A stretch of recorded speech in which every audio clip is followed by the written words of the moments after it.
This week, the U.S. government releasing a new report on unidentified anomalous phenomena, what most people know as UFOs. The report found that between August of last year and April this year, the office tracking these sightings received nearly 300 reports. Some of these incidents are still under investigation because they could pose a security threat to U.S. military operations, especially aviation.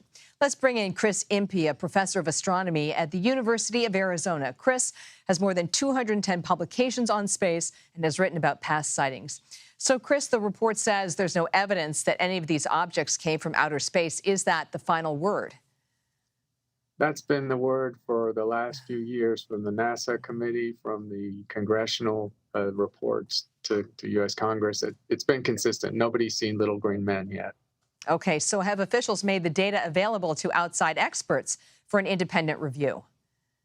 They will make all the unclassified data available, and the data that the NASA committee is studying, hundreds of reports, is also going to be made available. The classified stuff has to go through a very torturous procedure, so I'm not sure civilians will get to see that. Right, I know all about declassification. So what do we know about that data that is classified? Any hints? Well, I think it's mostly classified because it occurs, near military bases or whatever. And I suspect the type of data we're looking at involves radars or particular imaging devices that the military just doesn't want to publicize. So it's not a question of what the data shows. It's a question of the detectors that they're using. So this is really a question of sources and methods and revealing how good the U.S. military techniques are. Exactly. It's a sort of intelligence issue. Same would be with the intelligence agencies. Okay, so let's go a little deeper on the risk these objects could pose to U.S. military operations. What does that look like?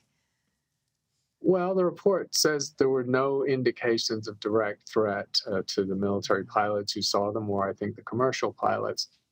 So it's very interesting because they're not, intervening. I mean, obviously, American military deal with incursions, and proximity of Russian or Chinese pilots where there's real risk and danger. That doesn't seem to be happening here.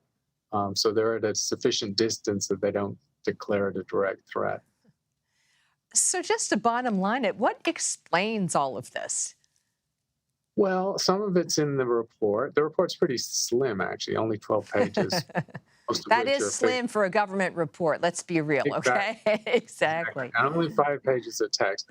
So they talk about the shapes. The shapes are interesting because in more than half of the cases where our shape is reported, it's a sphere or a spherical object. That's kind of interesting because anyone who knows a bit of physics knows that spheres are not very aerodynamic. And so none of our high-speed conveyances are spheres. Weather balloons are spheres, so maybe some of these are weather balloons. So that's one thing that jumps out in the data. And the other is the geographical distribution, which wasn't called out much in the report, but there's a map. And the sightings are very interestingly clustered. They're mostly in the southern U.S. The big hotspot is the southern U.S. coast, East Coast, where there are a lot of military bases, some in California, and then a huge number in the Persian Gulf and over Iraq, and then another huge number over China, which is also interesting because most of these seem to be U.S. sightings, so I'm not sure where the Chinese data came from. Oh, that's pretty interesting. So just to take that a little bit further here, so there are 4 hotspots where you have these sightings, 2 in the U.S., the Gulf, and then China. What do you think explains that? They're not uniformly distributed at all. And that's been the case of UFO sightings going back to Roswell, going back 80 years. If you plot them, hundreds of thousands of sightings on a map, the U.S. gets a lot of sightings. They fall off at the Mexican and Canadian borders, which doesn't really make sense because if something's in the sky over the border, Mexicans should see it as well as Americans, and Canadians should see it too. Brazil, a country with the same population and size roughly as the U.S., hardly any sightings, very, very few. So it's not uniform. This seems to be an example of American exceptionalism. I'm not sure why.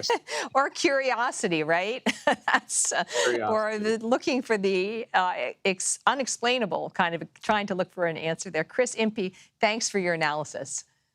Sure. Happy to be with you.